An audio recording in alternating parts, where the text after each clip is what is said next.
जो एक गलत, आप खुद जिन चीजों की मिसालें देते हैं कि ये गलत और ये फैशिज्म है, क्या किया पिछले 2 साल में इनकी हुकूमत ने? जब पहले पीडीएम की गवर्नमेंट थी, खवातीन को बालों से पकड़ के सड़कों पे घसीटा है, लोगों के घरों में घुस के उनकी माओ बहनों के साथ बदतमीजी की है। अब जिस चीज का गिला ये खुद किया करते थे कि हमारे साथ है या हमारे साथ गलत हुआ है, आज वही गलती दोहरा रहे हैं। वो इमरान खान की बीवी को अंदर रखा हुआ है, उनकी जमानत हो गई, एक केस में दूसरा केस डाल दिया। तो मसला ये, इधर सबक कोई नहीं सीखता। इस मुल्क में सबका जो कंप्लेन है सबसे बड़ा वो ये है कि हमारे साथ मत करो। अगर इस्टेब्लिशमेंट ने किसी की मदद करनी है तो मेरी मदद करो, मेरे मुखालिफ की मदद आप नहीं करते। अगर किसी को घसीटना है, किसी औरत को जेल में डालना है, आज सनम जावेद को देखें जी, आज उसकी जमानत हुई है। पिछले 1 साल से ड्रामा लगा हुआ है इस मुल्क में कि अदालतें जमानत देती है, उठा के किसी और केस में दोबारा अंदर कर देते। आज इस्लामाबाद हाई कोर्ट ने जुमेरात तक का टाइम दिया है हमको। ये हम इस मुल्क को, सब लोग एक जैसे हैं। रऊफ साहब, ये याद रखें, मौका मिलने की बात है। ऐसे ही है, ये मौका मिल जाए तो सब फैशिस्ट है।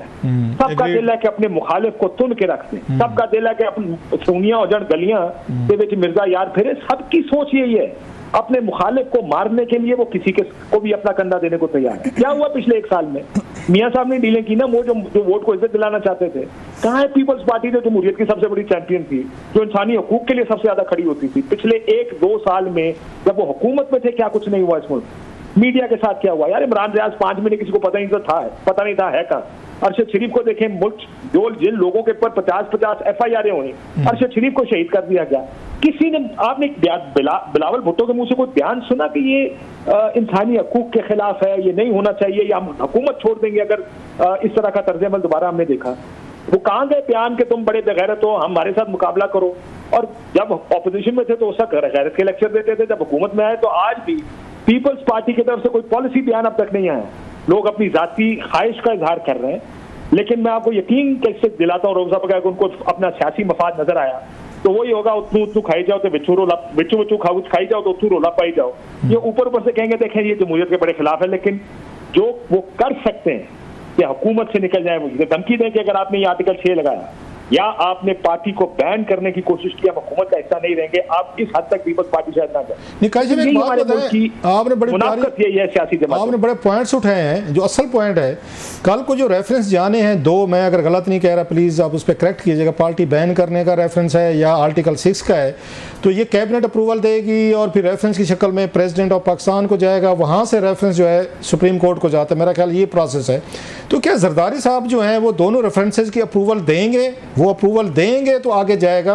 वो कहेंगे मैं तो डाखाना हूँ, मैं तो रोक नहीं सकता, जैसे आरिफ अलवी साहब ने कहा था, उन्होंने भी नहीं रोके थे रेफरेंसेस जब जा रहे थे उनके खिलाफ, काजी ये फैज़ ईसा साहब खिलाफ। जरदारी साहब क्या करेंगे? टेस्ट तो आने वाला है, ये लंबी दूर, वो कहते हैं घोड़ा भी है, तलवार भी है, मैदान भी है। तो घोड़ा तलवार मैदान तो अभी वहाँ प्रेसिडेंसी में लॉन्च होने वाला है, वहाँ पे जाने वाला है रेफरेंस। तो जरदारी साहब क्या फैसला करेंगे? वापस करेंगे हुकूमत को या वो इसको सुप्रीम कोर्ट को भेजेंगे? देखिए, मैं अगर गलत नहीं हूँ, मैंने देखा ये आपने नुक्ता उठाया, ये मुझे चेक करना चाहिए था। ये रेफरेंस आर्टिकल 6 का हुकूमत की तरफ से जाता है, गवर्नमेंट नहीं है। हाँ, मेरा भी शायद, लेकिन मुझे कोई कह रहा था कि शायद रेफरेंस जो है ये जाना पड़ता है, अगर रेफरेंस भेजते हैं तो फिर आपको शायद सदर से जाना पड़ता है, बल चेक कर लेते हैं। वो प्रेसिडेंशियल रेफरेंस होता है, लेकिन आइन आर्टिकल 6 के बारे में ये कहता है कि आर्टिकल 6 का रेफरेंस हुकूमत भी ऐसे ही है। आपको याद होगा परवेज मुशर्रफ साहब के वक्त भी इफ्तिखार चौधरी साहब ने उस वक्त की हुकूमत मियां नवाज शरीफ की उसको कहा था कि आप बताएं और एक ऐसा करके बताएं कि आप ये रेफरेंस आर्टिकल 6 का दायर करना चाहते हैं या नहीं। मसला ये है सर, आपने आसिफ जरदारी साहब का जिक्र किया, इस मुल्क में एक कानून बना था इस इलेक्शन से पहले 2024 के, कि अब इलेक्शन ट्रिब्यूनल को हाई कोर्ट के जजेस हेड करेंगे, और इस वजह से क्योंकि वो ज्यादा तगड़े लोग होते हैं, खड़े हो सकते हैं, प्रेशर नहीं लेते, इस वजह से फैसले ताकि 4 महीने के अंदर अंदर जो स्टिपुलेटेड टाइम है कानून का है। यूसुफ रजा गिलानी साहब कायम मुकाम सदर थे, पहला जो ऑर्डिनेंस पास किया इस सिलसिले में हुकूमत बचाने के लिए, आप इन्होंने रिटायर्ड जजेस को ट्रिब्यूनल का हेड लगाने का जो ऑर्डिनेंस आया वो यूसुफ रजा गिलानी साहब के पास, बाद में इसको असेंबली ने पास किया। पहले पीपल्स पार्टी की जमहूरियत पसंदी की जिसकी आप बात कर रहे हैं, ये नारे तो बहुत मारते हैं, पहला ऑर्डिनेंस उन्होंने ये पास किया यूसुफ रजा गिलानी साहब ने। और आपकी बात ठीक है, देखिए टेस्ट केस सिर्फ जरदारी साहब के भेजने का नहीं है, पीपल्स पार्टी इस पर रिएक्ट कैसे करेगी? आज पूरा दिन गुजर गया, सुबह 1 बजे के करीब दोपहर। वैसे काशिफ आपको लगता नहीं है जो बात स्टार्ट में हमने की थी कि कोई भी पीएम आज अपने आप प्रोग्राम में कह रहे थे, मैंने भी कोई, अगर मैं गलत नहीं कह रहा, मेरी टीम ने भी चेक किया, तो किसी भी 8 बजे वाले शो में हुकूमत का कोई वजीर नज़र नहीं आ रहा था कैबिनेट का। लोग आने से मतलब कतरा रहे। इसका मतलब ये है कि हुकूमत ओनरशिप नहीं दे रही, ये कहीं और से मतलब उन पर दबाव आया है, फैसला आया है। अगर जहाँ से जिन लोगों ने हुकूमत से करवाया है कि आप ये बयान दें, पार्टी बैन करें, अगर वो ये नवाज शरीफ साहब को या शहबाज शरीफ साहब को मजबूर कर सकते हैं तो जरदारी साहब को मजबूर किया जा सकता है। सर ये कितनी देर खड़े रह सकते हैं अपने इस पे पाँव पे? सर फिर वो भी करेंगे, पीपल्स पार्टी भी वही कुछ करेगी जो नवाज लीग ने किया है। देखिए, आपको याद होगा पीपल्स पार्टी हुकूमत में आने को तैयार नहीं थी।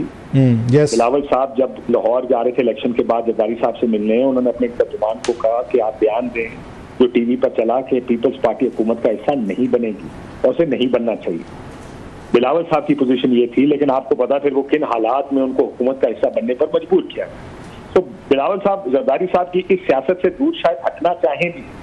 मैं नहीं जानता उनके पास कितनी लेवरेज है, लेकिन एक ये बात ठीक है आपकी कि अगर पुश कम्स टू शव वो अपनी सियासत देखेंगे। इस मुल्क में असूल इन्हें अखलाकियात वाली सियासत खत्म होती जा रही है।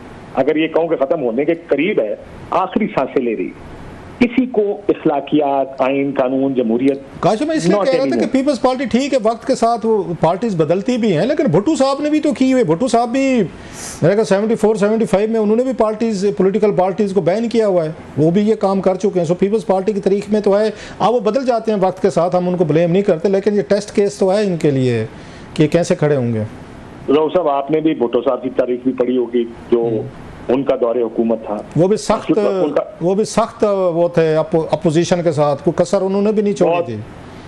बहुत हाई हैंडेडनेस, बहुत ज्यादा। चूंकि मैंने तो भाई grew up having this romance with Zulfikar Ali Bhutto को, मैंने पढ़ा है उनका पीरियड जुल्फिकार अली भुट्टो के साथ। मेरे वाले साहब खुद एमपी थे जुल्फिकार अली भुट्टो साहब के साथ, तो इसलिए मैंने तो अपने घर में सिर्फ पीपल्स पार्टी की तारीफें देखी। वो मैंने जब वही तारीफ पढ़नी शुरू की, लोगों की किताबें पढ़ी जो उस वक्त के बारे में जो लोगों ने लिखा है, वो फेडरल फोर्सेस बनाई गई, किस तरह ऑपोजिशन के साथ किस किस्म का सलूक किया गया। आप आज भी साद रफीक साहब से पूछेंगे तो वो कहेंगे कि उनके वालिद साहब का कत्ल भुट्टो साहब ने कराया। वो चौधरी ज़हूर अलैही साहब का आपको याद होगा। तो बहुत सारी चीजें जो बाद में लिखी गई हम लोगों ने पढ़ी होंगी, पढ़ी जरूर होगी, लेकिन भुट्टो साहब का शायद एक इनकार उनको अमल कर गया तारीख में। जो चौधरी ज़हूर अलैही साहब का, जस्ट मैं थोड़ी करेक्शन कर दूं, चौधरी ज़हूर अलैही साहब का जो कत्ल का था अल जुल्फकार पे लगता था, और जनरल जिया के दौर में, अगर if I am not wrong, early 80s में हुआ, तो भुट्टो साहब के दौर में नहीं हुआ था। जेल में डाला था उन्होंने, उनको जेल में जरूर डाला था, पूरी अपोजिशन जेल में थी उनको भुट्टो साहब के दौर में, लेकिन ये कत्ल मेरा ख्याल ज़हूर अलैही साहब का अर्ली 80s में हुआ था, जब general Zia was ruling this country. I stand corrected. मैं तो खैर ये इसको ब्लेम पीपल्स पार्टी जेल में थे, वो जेल में जरूर उनको जेल में डाला था ज़हूर अलैही साहब और बाकी को। सर जी बिल्कुल। तो मसला ये कि वो दौरे हुकूमत भी था, पीपल्स पार्टी ने अपने आप को बहुत दूर किया उससे। मोहतरमा बेनज़ीर भुट्टो की सियासत इन माय व्यू वाज, उन्होंने बहुत अपने आप, उनकी सियासत असल में जमहूरियत के करीब तर, अगर पीपल्स पार्टी के दौर में किसी ने सियासत की, लीडरशिप में, वो बेनज़ीर भुट्टो साहिबा की। बहुत ज्यादा पेशेंस थी मुखालफीन के लिए, मीडिया चैनल्स के लिए। लेकिन आपको याद होगा कि जब 12 अक्टूबर का मार्शल लॉ लगा तो उन्होंने अपने सियासी मुखालिफ के हक में, लेकिन काशिफ मियां शरीफ को FIA के जरिए उनको दफ्तर से लाहौर से पिक कराने में, वो भी बेनज़ीर भुट्टो साहब के दौर में हुआ था। ये काम तो उस वक्त भी हो रहे थे सर अपने मुखालफीन के साथ, ये चीज़ें तो हो रही थी। बेनज़ीर भुट्टो साहब के दौर में हुआ था। इफ़ यू रिमेंबर सेकंड उनके पीरियड में रहमान मलिक साहब, अल्लाह ने उनको जन्नत में जगह थे, FIA में डायरेक्टर थे, तो उनकी मेरा ख्याल है पहली असाइनमेंट यही थी कि जाएँ उनको पिक कर लें। 2-4 दिन उनको मेरा ख्याल 24 घंटे रखा भी किया था थाने में, फिर बाद में छोड़ा गया था। अब मैं आपसे ये कहा था कि उन्होंने 12 अक्टूबर के उस इक़दाम की हिमायत भी की थी जब मार्शल लॉ लगा इस मुल्क में, हालांकि उनको जमहूरी क़ुव्वतों के साथ खड़ा होना चाहिए। मेरा ख्याल है काशिफ, आई एम सॉरी कि मैं फिर आपको कारो अच्छा नहीं लगता, मैंने उनका BBC का इंटरव्यू सुना था बेनज़ीर भुट्टो साहब का। उन्होंने कहा कि मार्शल अब लग चुका है, अब मुशर्रफ साहब आ गए हैं, तो अब वो हमसे बात करें। उन्होंने इस तरह की बात की थी कि अब लग गया है तो मार्शल हमसे बात करें। अब मैं आपको करेक्ट कर लेता हूँ सर। उन्होंने कहा नवाज शरीफ एक डिक्टेटर बनता जा रहा था,